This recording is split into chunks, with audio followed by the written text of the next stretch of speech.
political comedy is just as easy now as it was during the Bush years. It's still it's a different cast of characters, but they've got all the same foibles. Personally, speaking for myself, I certainly like and trust our president now more than I did our previous one, but he makes plenty of goofs.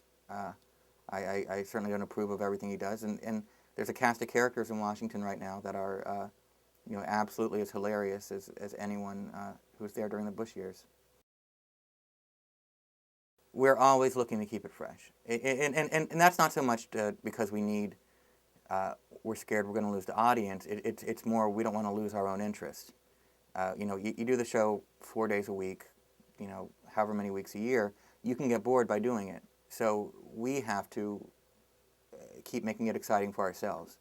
So there's absolutely there's that, and it's like let's try something new, even though it might be hard. And there's also it's a group of very competitive, funny people, and we like to make each other laugh. So we know what a standard show could be, and we're always trying to break out of that just so we can impress each other. Absolutely not. No, the hardest part for me in a work environment is collaboration. That's a struggle I've always had, and I love my coworkers, and I love bouncing ideas around with them. But I really enjoy pure writing, just sitting and writing by myself. And every show is different. This is the most collaborative environment I've ever been in. I used to write at a TV show called NewsRadio, where it was very different. We didn't have any sort of big table or anything where ideas were bounced around. We really, you'd come up with a script idea and you'd go off and write it. You'd hand it to the next guy up the food chain, and he would rewrite it. It was as pure a writing experience as you can get in sort of the TV world. The main difference between the two is just the immediacy. The Daily Show, the news hits, and we get to take care of it that night. The Simpsons, such a strange animal, and a wonderful animal, but a strange one. You would be writing for something that wouldn't air for 9 months to a year, and still people would go, "Wow, how did you get that reference, so quickly?" And frequently it would seem like the show was prescient.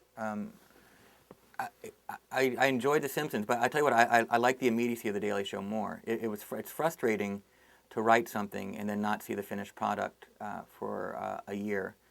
With The Daily Show, it's like you're really putting on a show. I'm Mickey Rooney. I'm writing a script, and that night it goes live. And if it's terrible, well, we'll do another show tomorrow night. Oh, absolutely. We're not so different from everybody else. It's not like I'm particularly funny in this interview anyway. So, we don't always have to be funny. How's that? I think we can be just as adequate at managing people as others. And look, it's all management skills that go into our wheelhouse. It's okay. I read a script. This isn't funny. This is what you need to do. Boop boop boop. If I were an accountant, I'd be able to point out where the numbers didn't add up. If I'm watching a montage and this doesn't go together quite right, as someone who is a professional, is a comedy professional, I can point out what's going to work better. No, I tell you what, everyone at the show is so nice and so shockingly competent that it's not a real problem. I've been in situations where there have been people who are difficult, or people you just didn't want to be around, people you had to manage more heavily. There's nothing like that there. And I think a lot of that has to do with the fact that it's such a fast-moving machine. Anyone who acts as any sort of sand in the gears gets spit out pretty quickly.